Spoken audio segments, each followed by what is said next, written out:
Overnight, China has become Carney's best friend. Now we have to stand up to Trump by doing business with an actual dictator. Welcome to China.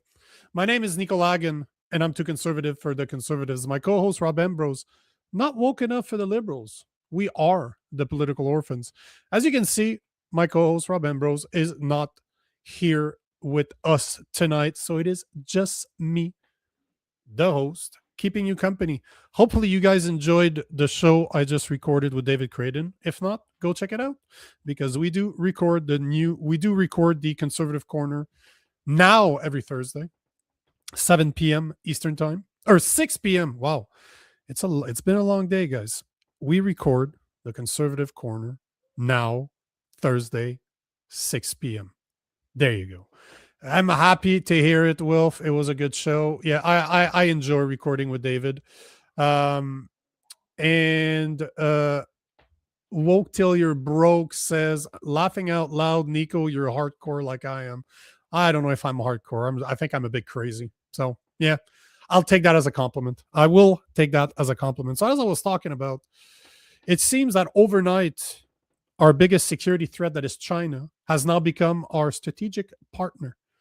And we need to do this because we need to stand up to Trump by actually doing business with an actual dictator. It's absolutely insane, but this is the world we live in. That's why I call it Welcome to China. But before we get into the main topic of the day, that is what's going on in China, I want to speak. There's a few topics I wanted to cover first. One of them being something that came out earlier today that is reported by Blacklock's reporter, saying that, let me bring this up on the page here, but Blacklock's reporter reported, I really don't like saying it, I don't know how else to say it, but Blacklock's reporter reported that there was a memo. Here you go. Here we have it. So there was a memo from the Department of Carney Liberal Heritage Minister Marc Miller saying that CBC is necessary to promote social cohesion, but certain segments of the population remained disengaged. So this is a memo that was leaked by Blacklock's reporter today. And interestingly enough, there's something else that came out a couple of days ago. I believe that this article I'm going to show you right now was released on January 14th. So that was yesterday. And look at the title. CBC News further expands local journalism bureaus. So basically, CBC is telling us that CBC is expanding. And I want you guys to listen to this. This is just absolutely hilarious. But they're basically telling us that this year, CBC News will add 33 new local journalists and create 11 new bureaus, increasing its Canadian footprint from 66 to 77 locations. This boots on the ground investment is in addition to last year local service expansion of 30 journalists hired in 22 communities across Canada. Many of the new positions are based in central and western Canada. That is not a coincidence considering the independent movements that is going in Saskatchewan and Alberta.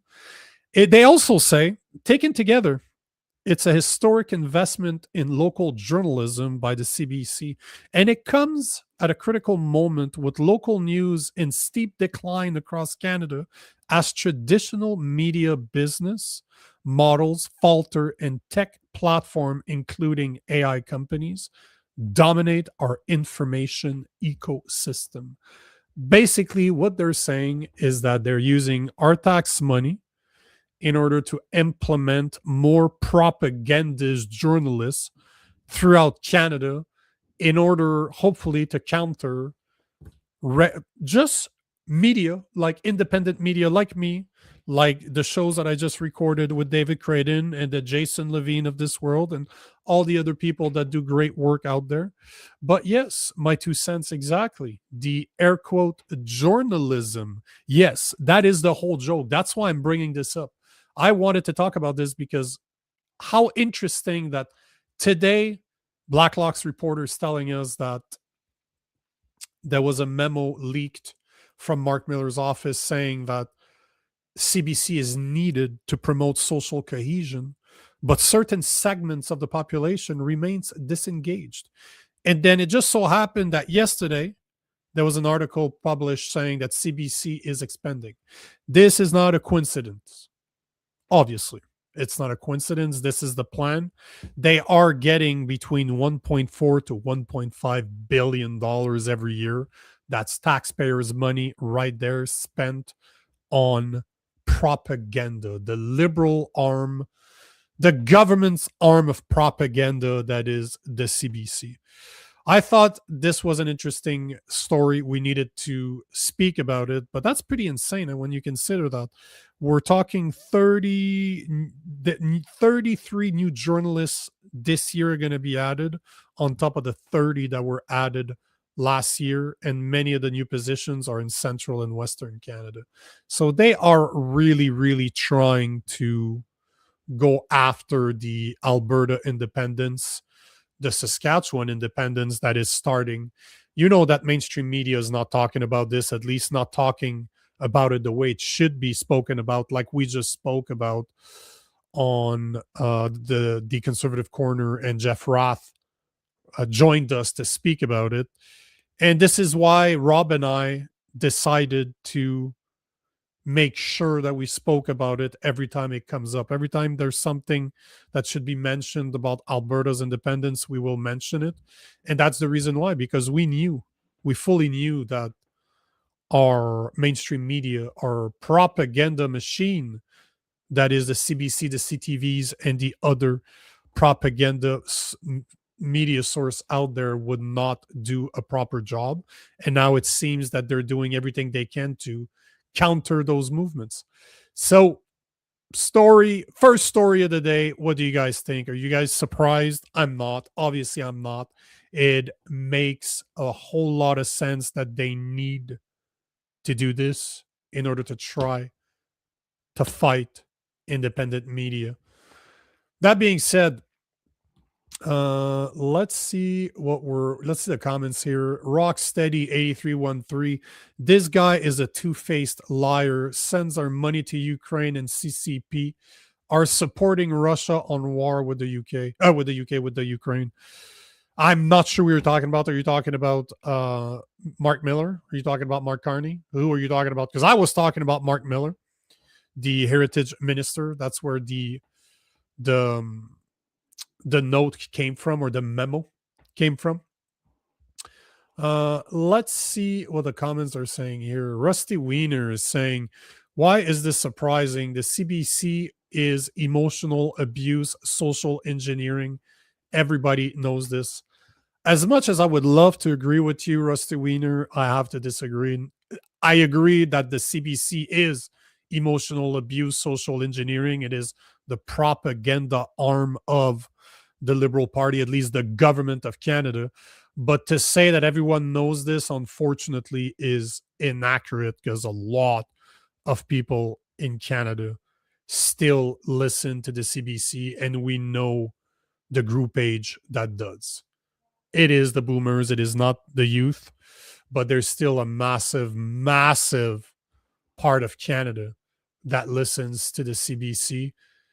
And we talked about this, Rob and I, before, and I think even for people my age, so I'm 43, Rob, I think, is 42, but I remember CBC when it was just a normal TV station. I don't remember the TV shows being filled with politics and having really their political opinions shared on TV. It was mostly, yes, there was news, but they were actual reporter and journalists. They were talking about what was going on. It was not their opinion that was being shared.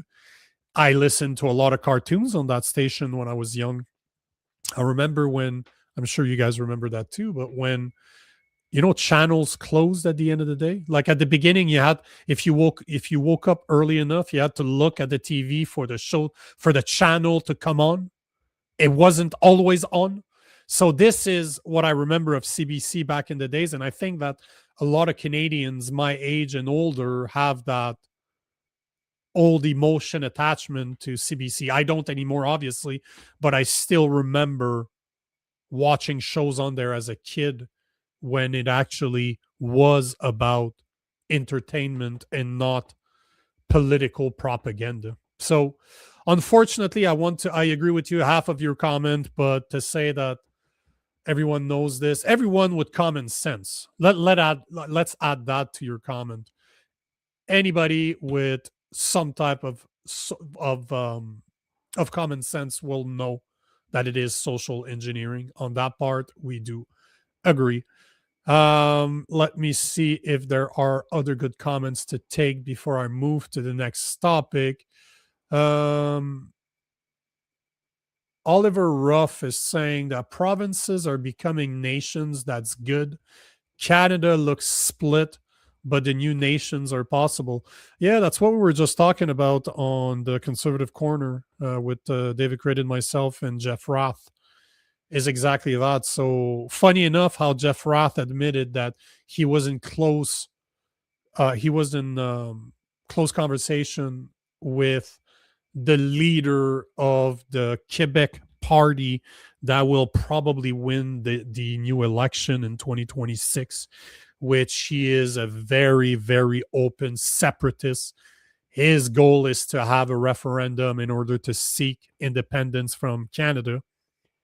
And it seems that behind closed doors, the Alberta separatist movement is aligning with the Quebec separatist movement in order to depend on each other, in order to support each other, which only makes sense. And I do think that it makes sense for provinces to separate if they're no longer happy with the way that Canada is going. Do I believe Quebec's going to separate? Not really, because I don't think we don't have what Alberta has. We're too dependent on Quebec's too dependent on Canada when it comes to equalization payments and all.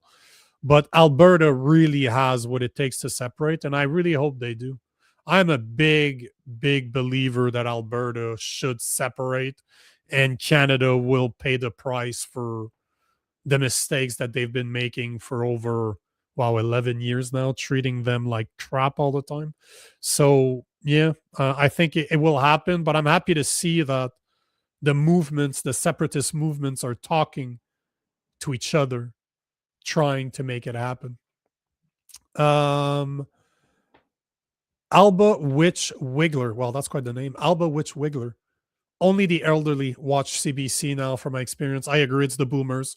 It's people above 65 of age. Like, that's normally when they consider the boomers. But yeah, you're 100% right. It is the boomers, and that's who I was referring to as still watching CBC, just still watching mainstream media as a whole. As much as I watch mainstream media, I'm just trying to get a pulse of what people are talking about and what they're reporting on. I don't get my information from them. I really just get an idea of what's supposedly happening so that I can find out what's really happening. But yeah, there's nostalgia. That's the word I was looking for earlier. There's nostalgia attached with CBC, especially for the people my age and older, like in their 40s and older. We still remember the day when it actually meant something. Alba Witch Wiggler is saying Canada has a wealth of mineral resources, just have to develop it, included natural gas. You're absolutely right. We have a massive, massive amount of natural gas. And not only that, but we're the number one producer of hydroelectricity in the world. So we have, just like Alberta, Quebec has the resources in order to become an independent country and become a very rich independent country. Is just to know, is the will there? And I don't know that it is. Unlike Alberta, it seems that the will is there, that they want to separate at least a good portion of Alberta. We'll see what the numbers are when there's a referendum, when it's voted on, or even hopefully when the question is asked. We'll have to see what happens in Quebec. But you're absolutely right. We have a lot of natural resources here, like extremely rare minerals, like gold is one of them too. and hydroelectricity, like I said, it's definitely not, it's a very strong possibility. We would well manage, because the biggest problem in Canada is not that we don't have the natural resources. I would argue that Canada probably has the most untapped natural resources in the world. Like, there's no way for me to prove this, but that's just my personal opinion. At least we're top three in the world. It's just that we're not developing them. That's the biggest problem that we're facing in Canada. We do not develop our natural resources, and it's all through policies. If we had people in power that actually cared about making our country rich, we would be rich Saudi Arabia style.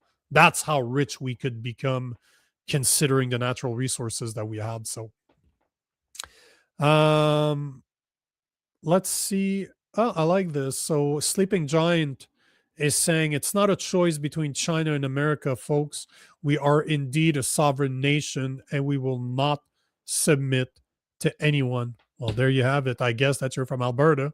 So, man, I wish it. I really hope that Alberta does get the separation that they need, that they deserve. Let's say that they deserve is a better way to say it. Rusty Wiener, in my opinion, Quebec is doing the "you can't fire me, I quit" move. Yeah, maybe. Maybe it sounds better, right? It sounds better to say I quit than I got fired, but probably but like I said, I don't know that Quebec is the thing with the separatist movement. And luckily, I know a lot of people that are part of the movement, and they're frustrated. They're extremely, extremely, extremely frustrated with Ottawa, considering the way that they've been treated, considering that they should be rich. Like, I remember 20 years ago when I had some friends of mine from Quebec go to Alberta, work on the oil sands. Like, they'd work on the oil fields. They'd stay there 6 months, a year, 2 years. They'd come back, literally be able to drop cash on a house. That was the reality. People worked in Alberta and sent the money back home because they lived on camp. So they lived in the camp right next to the oil patch, and everything's pretty much provided. So all they did is work, work, work, work like crazy people. I can't remember if it was every 3 weeks, every month you had to take time off. They would pretty much send you wherever you wanted. But I remember that from, man, at least 20 years ago. Like, I would say around 20 years ago, maybe a bit more, maybe a bit less. But I must have been early 20s, late teens when that was happening. And yeah, it was just a beautiful thing to see a province be able to dig, dig, dig, just drill, drill, drill, drill, take advantage of their natural resources and make money. My 2 cents is saying thanks for the Alberta support, Nico. Always, man. Hold on.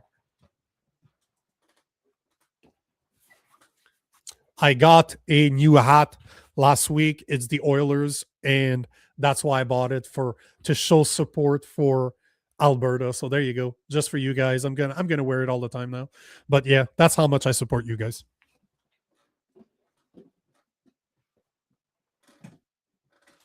Okay, on that note, let's go to the next topic. And this is, one of the topics that I like. Oh, actually, no. What I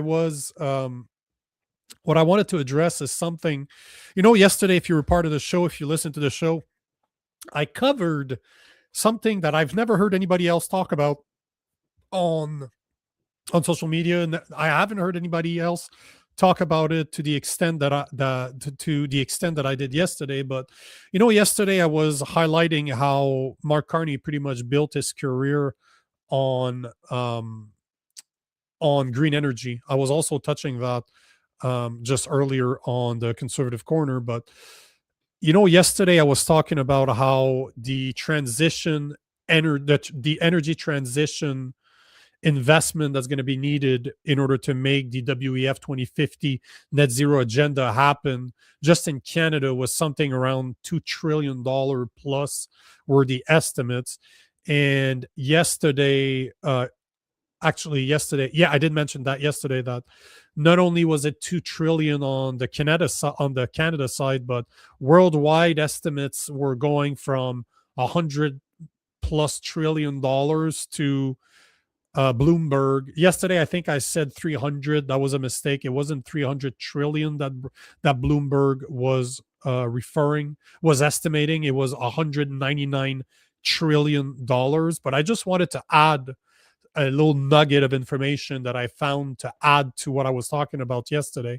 But one of the things that I did not realize until I was doing some more research this morning is that Mark Carney was not only on the WF board of trustees, but he was there in 2019 when they released the 2050 net zero agenda. When it was introduced to their members of the WEF, he was on the board of trustees. So it's pretty safe to assume that Mark Carney was part of writing that document. And now we see that 2050 net zero agenda everywhere. It was in the MOU that Ottawa signed with Alberta.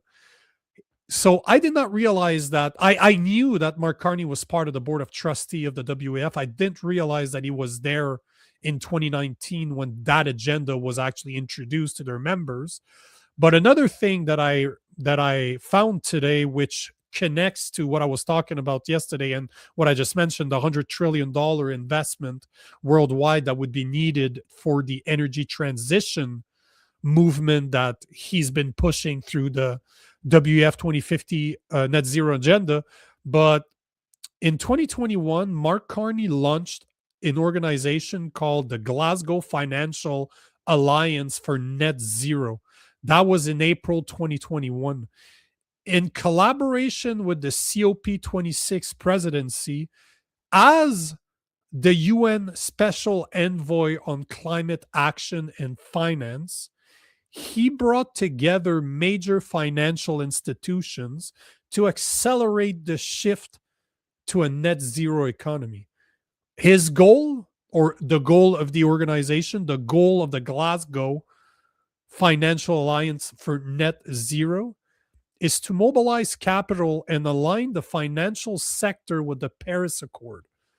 The Paris Accord, Canada signed it, accelerating the global transition to a net zero economy by 2050 by committing financial institutions to net zero emission targets, developing credible transition plans, that's the energy transition I'm talking about, and removing barriers to climate finance, meaning they want banks to support green projects. It serves as a global coalition to coordinate financial action, support sector-wide decarbonization. Think about the Pathway Project that was part of the MOU that Alberta signed with Ottawa, and ensure credible science-based pathways to achieving net zero goals. Now, the question I have for you guys, what do you think is their actual goal? Because what I just said just makes sense. That's what they want to accomplish. But their actual goal is how much are they trying to raise? How much money are they trying to raise? And this is where it connects directly to what I was saying earlier and what I was saying yesterday. Their goal is to raise $130 trillion.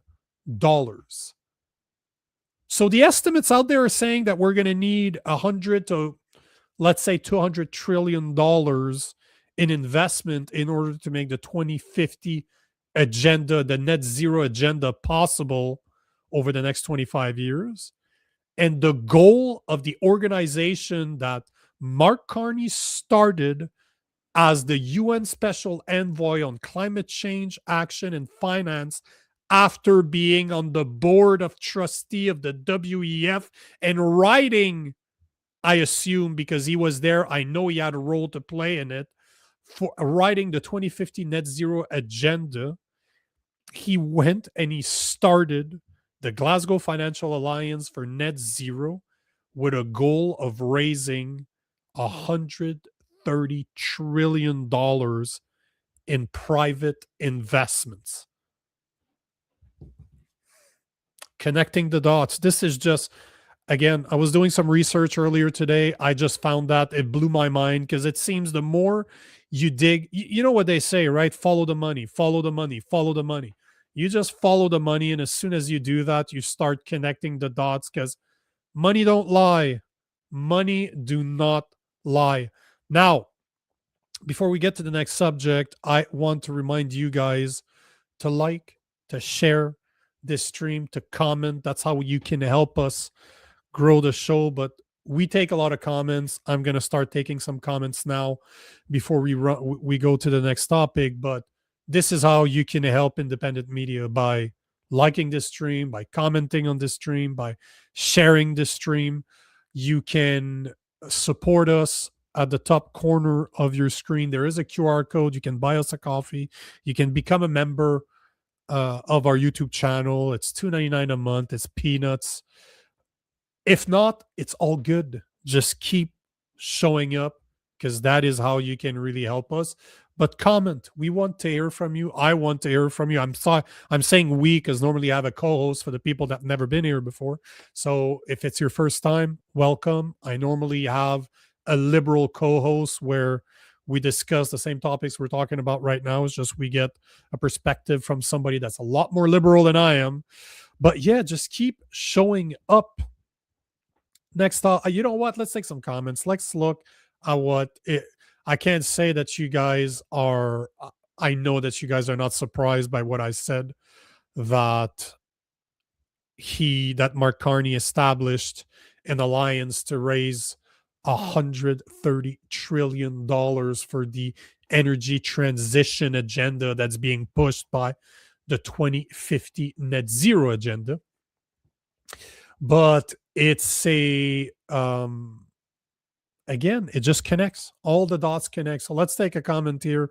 Woke till you're broke. Fort McMurray has a huge refinery. No, that's a good question. I wanted to show that comment because I do not know, but we have a very smart audience. So if somebody, can they answer that? Because I don't know if we have a refinery, and if we do, I don't know that it's the high sulfur refinery that we are using. At least when I say we, it's because Alberta is still part of Canada, but that Alberta is using in Texas in order to clean their high sulfur oil that they produce. So if somebody knows the answer to that, I do not know it. But do we have a refinery in, you know what? Let's Fort McMurray refinery oil. Let's see if we do. We'll take a second. We will just take a minute to see. And yeah, hold on. Suncor operates the largest oil refinery and upgrader complex in Fort McMurray, Alberta, located just north of the city. This facility, known as the base plant, includes 2 mines, integrated upgrading facilities, and extensive infrastructure. It processes bitumen from the Athabasca oil sand into synthetic crude oil and is one of the world's largest producer of synthetic crude oil from oil sands. So there you have it. It seems that you are absolutely correct. Now, I don't know if I wish I had a oil and gas expert on the show to answer that question, but at least it does seem that you're correct, that there is a refinery in Fort McMurray.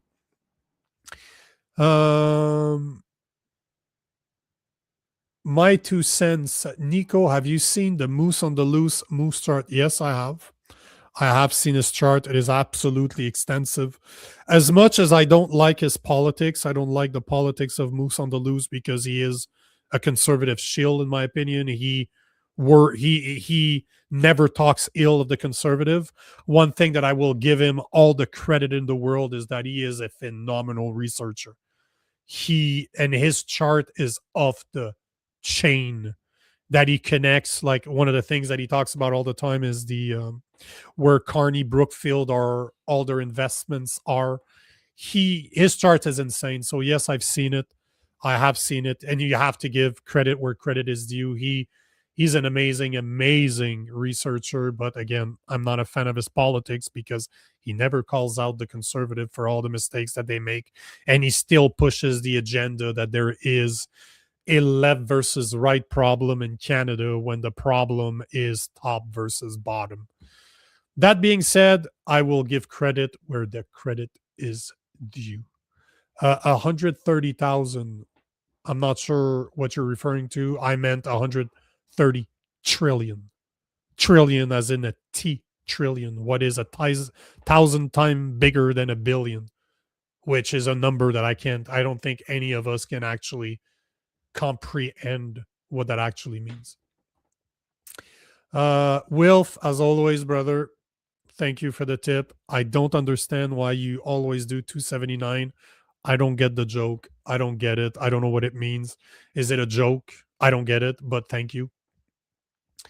Trevor Benson, I'm gonna is saying always great content, Nico. This is why we keep coming back.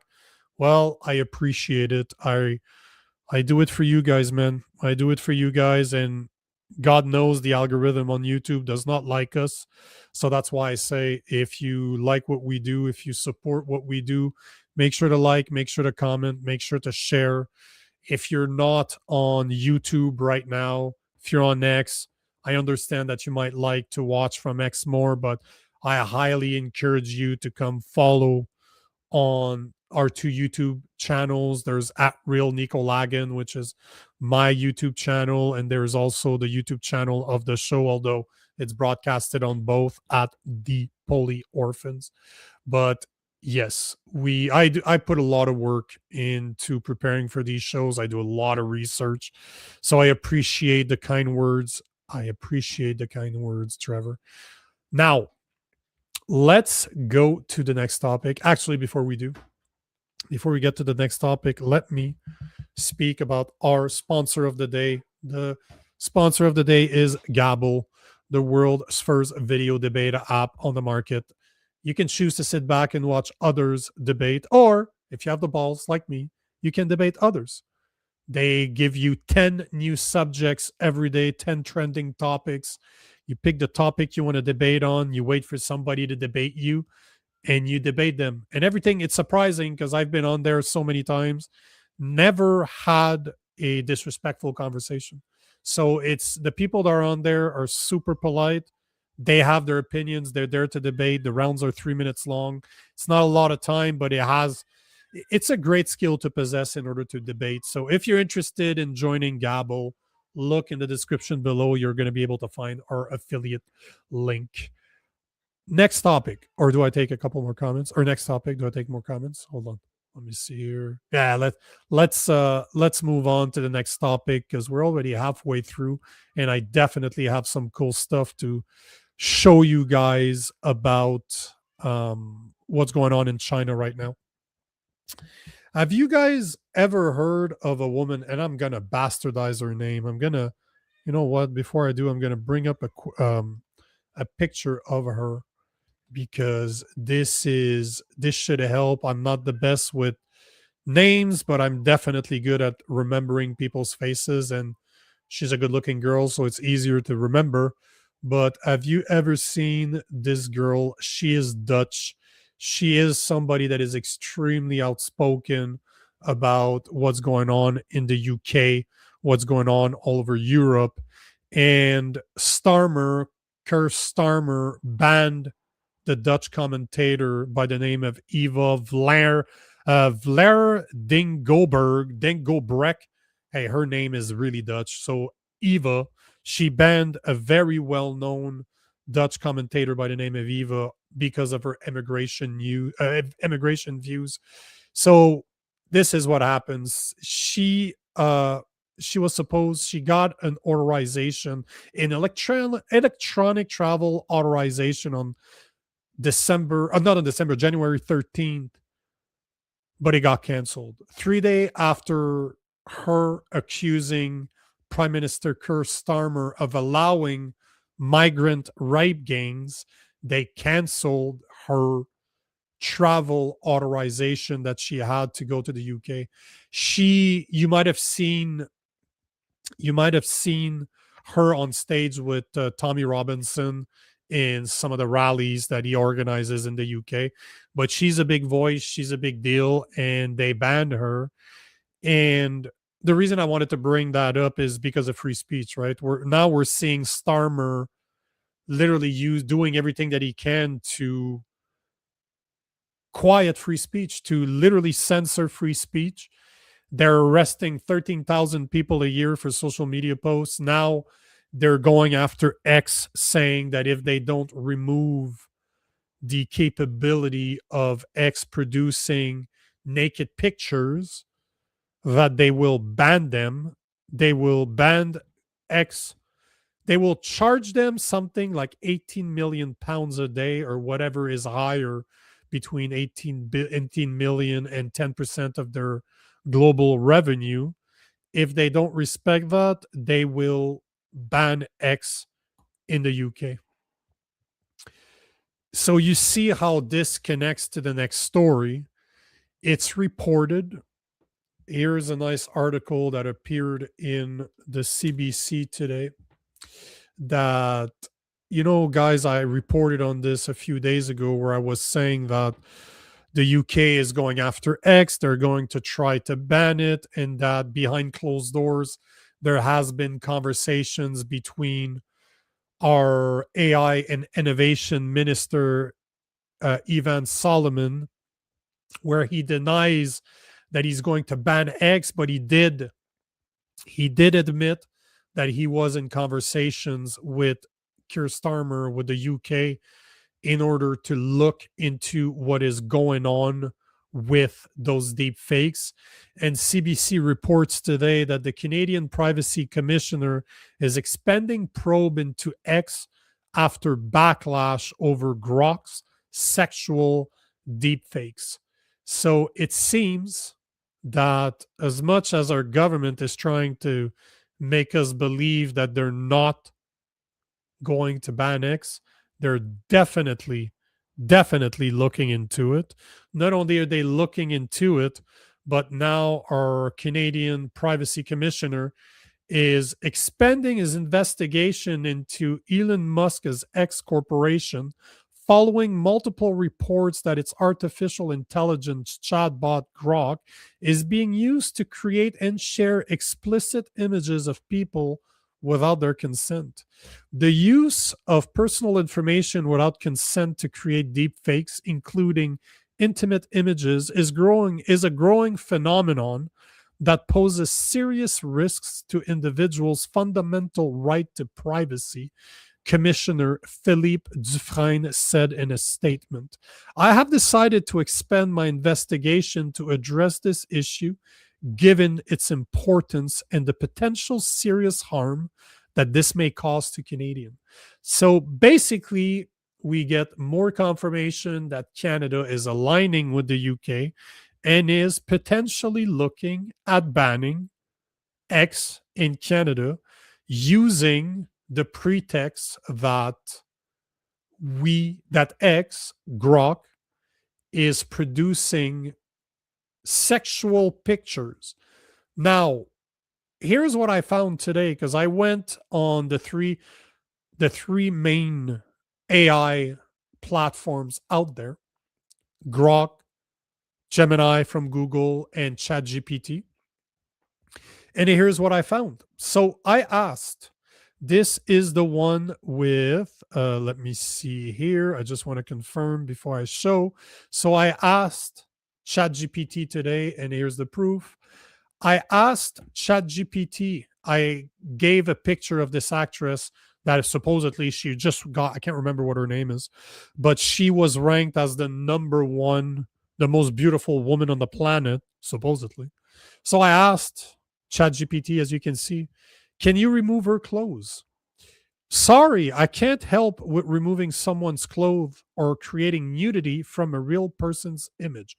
So basically what they're saying is that they will not remove her clothes, but they will produce nudity from a fake picture.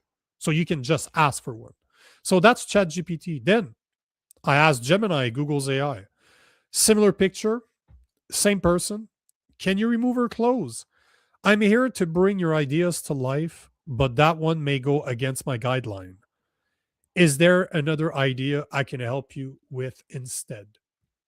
Clearly, ChatGPT will not do it. Gemini will not do it. But here is what I asked Grok. Same picture as what I asked ChatGPT. Can you remove her clothes? And it's interesting because you can see the first picture is clearly she is without clothes behind it, but they censor it, saying that they can't show it.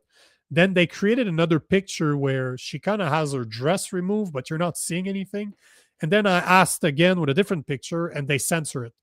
So they're not, from what I can see, they're not producing any naked pictures, at least from real pictures. Maybe they're creating, I should have asked if they could create naked AI pictures, and I'm sure that they can.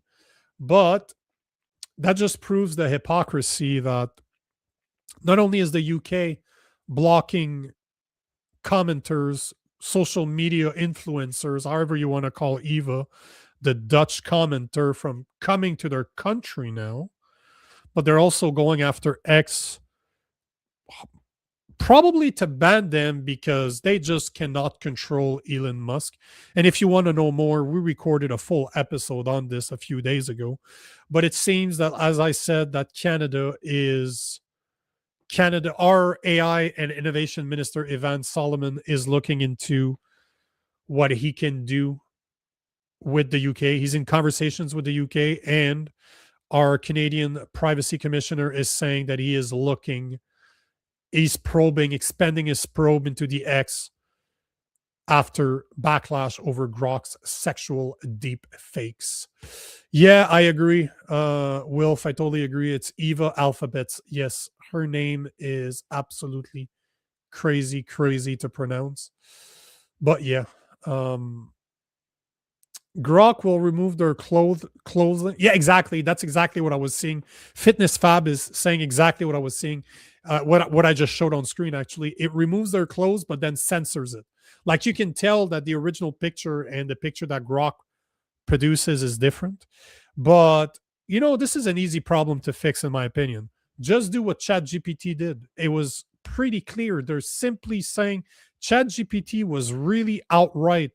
Sorry, I can't help with removing someone's clothes or creating nudity from a real person's image. That's it. And Gemini said it went against their guidelines. So they all have the power to do it. They're just going after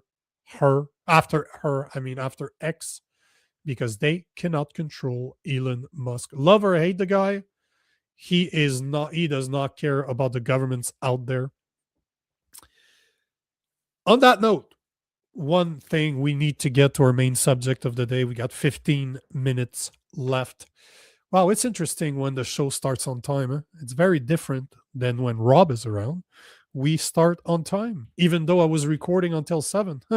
How surprising is that? Main topic of the day. We don't have a choice to speak about this because obviously Mark Carney is in China right now. But the thing I really want to talk about is something that I don't see people talking about right now, at least not yet, or probably that they will not address it the way that we will look at it right now. But one of the things that came out of the meetings in China between the liberal government and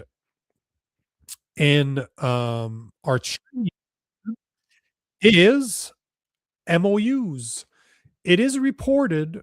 It's been reported, and when I say it's been reported, it's more than been reported. It's been confirmed by, let me find his name because I do not know that minister very well. I do not look at his stuff very often, but it seems that it's been confirmed that Canada has signed 8 new MOUs with China today. Let's listen to Tim Hudson, I think is his name. I'm pretty sure it's Tim Hudson, and what he had to say about it. What I would like Canadians to know is today was a very important day in our relationship with China and what it means for Canadian workers going forward. I'd like to give you a couple of quotes. A quote from the chairman of the Standing Committee. It is a new era in the relationship between Canada and China. It is a full turnaround in our relationship. China wants to move forward in a mutually beneficial way with Canada. The Premier said tonight, we desire a new strategic partnership with Canada. Today, we signed 8 agreements, as you all saw. I signed an MOU with Administrator Wong of the NEA, and tomorrow I'll be over talking with him about how we take that to the next level.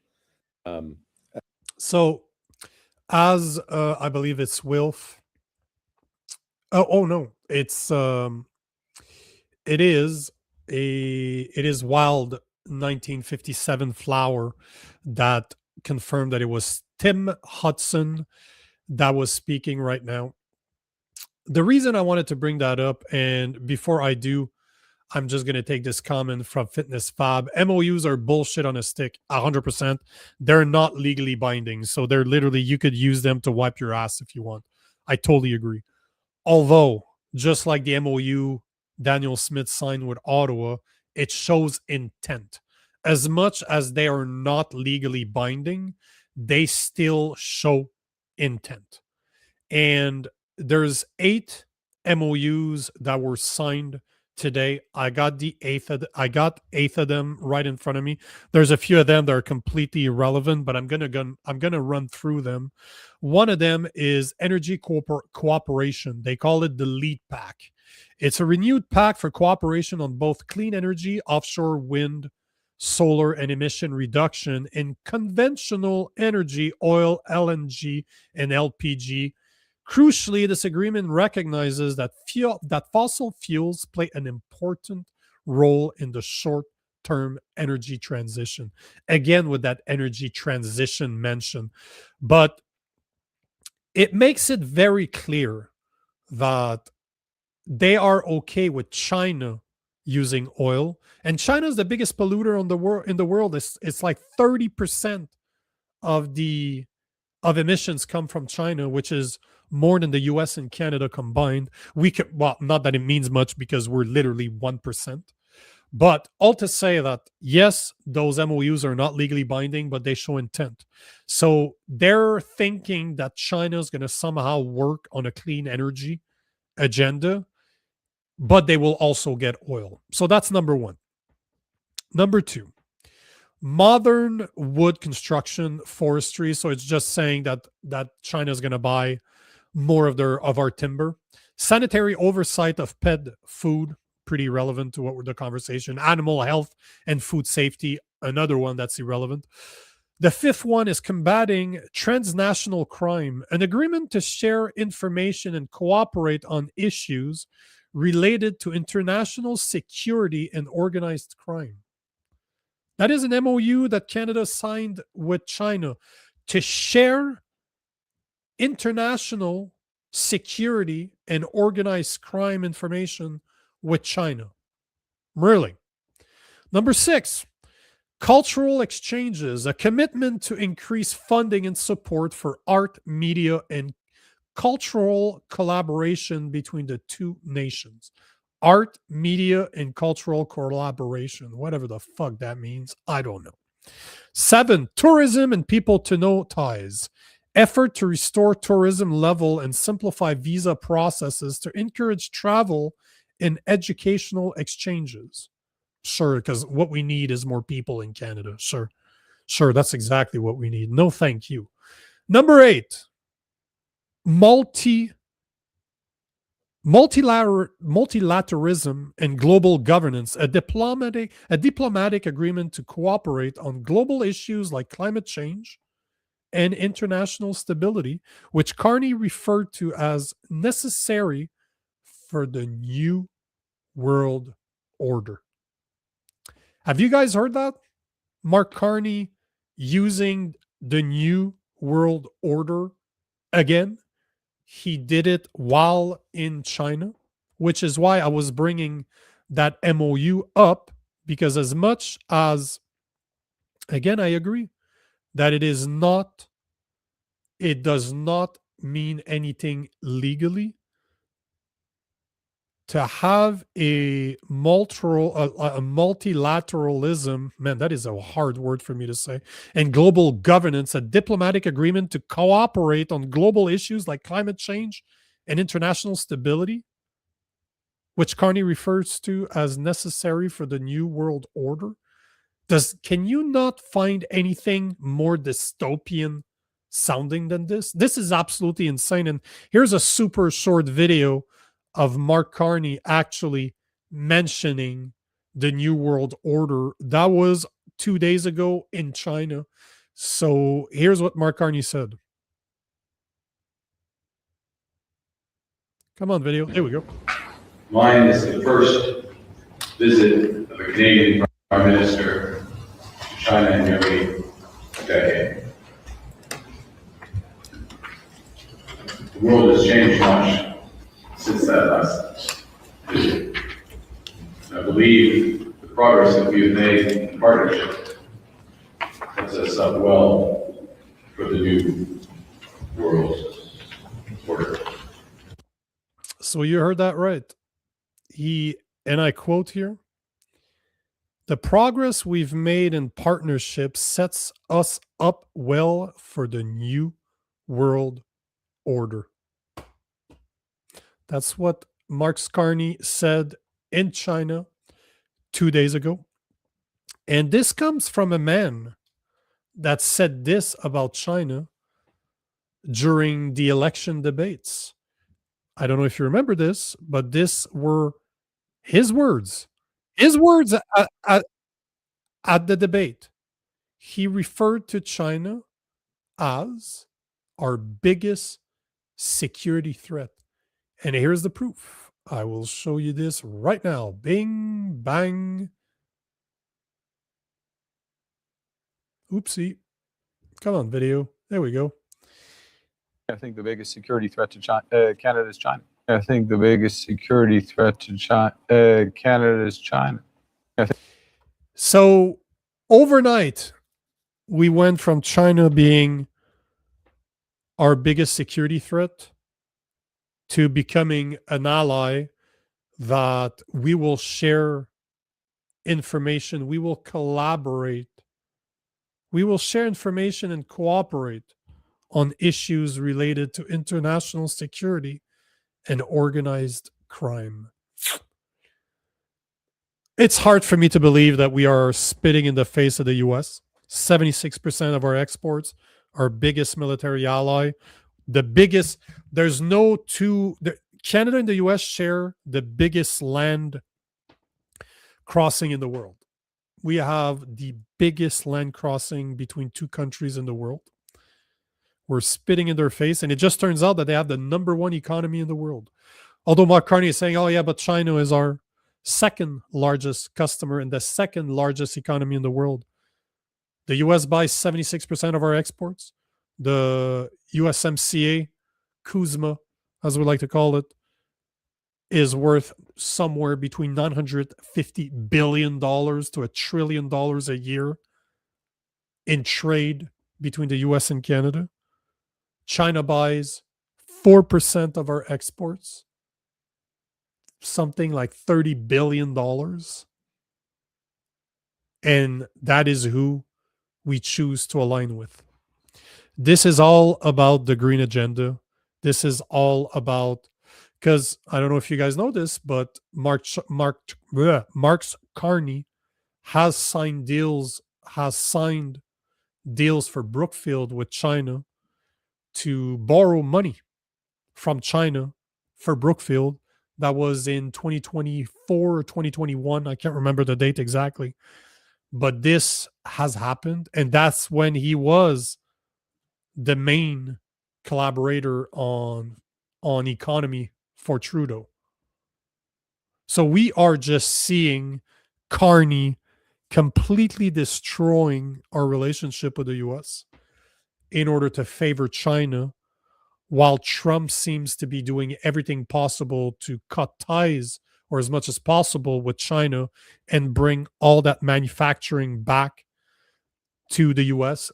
This is the reason why he went after Venezuela, because he did not want Venezuela to sell their oil to China.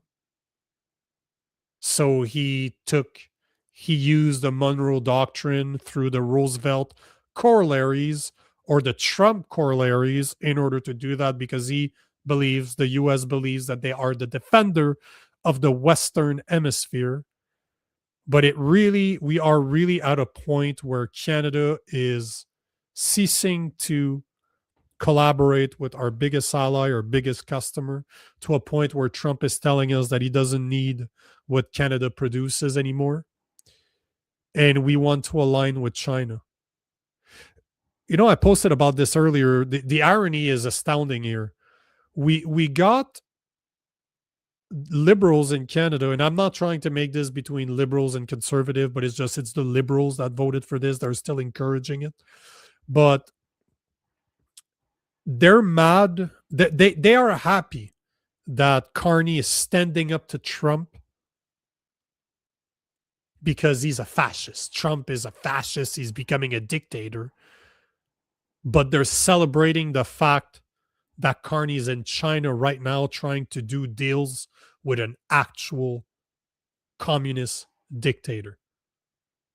So they're calling a guy that's not a dictator because they don't like him, because they have Trump derangement syndrome. And they're encouraged, they're happy, they're celebrating that Carney is dealing with an actual dictator instead. Absolutely insane. This is exactly what happens when the patients run the asylum.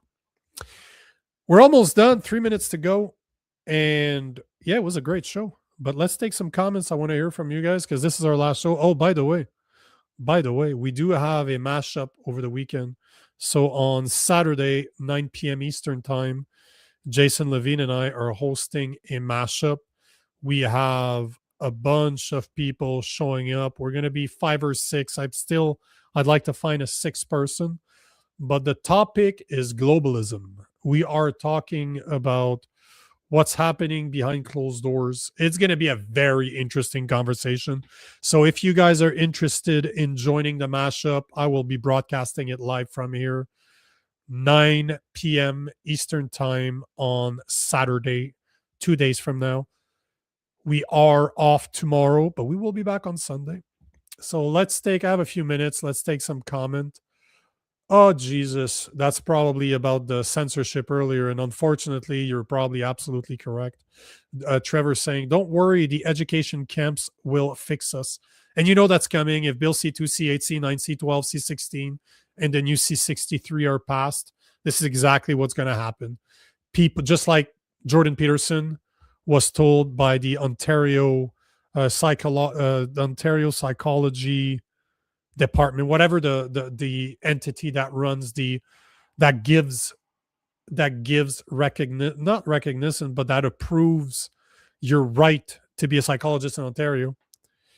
He was offered to get re-educated because of some comments that he made about a trans actor, Elliot Page, or what was her name before that? I can't remember. But yeah, unfortunately, you're absolutely right. You're absolutely right. Brian Benny B is saying, I hope Ma's having a good time back home. Old boyfriends to catch up with. Oh, wait, China doesn't do that thing, or do they? Well, at least he slept on his own bed. Yeah, how interesting, that Michael Ma's a floor crosser from a few weeks ago, and now he's already accompanying Carney to China in order to speak to do deals with China, to at least try. At least they signed 9 worthless MOUs, but again, they showed intent.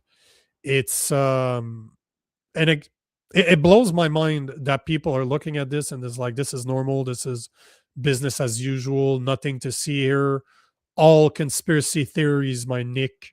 So they look at Nico and they're like, hey, you're a conspiracy theory, man. You're a conspiracy theorist. Yet it's all there. So absolutely insane. We live in very, very fucking interesting time. A very, very interesting time. Wild 1957 Flower saying the patients are running the asylum. I love it, Nico. Yeah. I don't know if I made it up or I heard it somewhere, but I won't take credit for it, although I do think I made it up. Maybe I didn't. I've done a lot of fighting in my life. I used to fight, so I've been punched in the face quite often. So maybe my memory is not serving me right. But yeah, it's a great expression. It explains for a lot. My 2 cents is saying, thanks for another great live, Nico. Take care, everyone. We appreciate it. That brings me to my final pitch. If you guys enjoyed the show, if you guys are new to this show, if you guys enjoyed it, make sure to like, make sure to comment. We want to hear from you. Even if you're not listening to it live, you're listening to the replay, make sure to comment. We want to hear from you. And I address the comments. I normally address all the comments from the live show, from after the show. So let me know how you feel. Agree, disagree with us. That's great. I don't agree with everything that Rob, my co-host, that's normally here, says. I don't agree with a lot of things that people say, but that doesn't mean I don't want to have a conversation, because at the end of the day, that's what we should do. We should be able to have honest conversation, to have civil discourse where we can exchange our ideas and debate them. And that's the whole point of the show. So agree with me, disagree with me. I want to hear from you. Leave a comment. Make sure to like, make sure to subscribe, make sure to join us on Saturday, 9 p.m. if you want to watch a mashup on the New World Order, what goes on behind the globalist agenda. If not, if that's not your bag of tea, as we say, we are back on Sunday, 7 p.m. Eastern Time. Until then, I wish you a great weekend. Thanks for being here, and enjoy the rest of your day. Peace.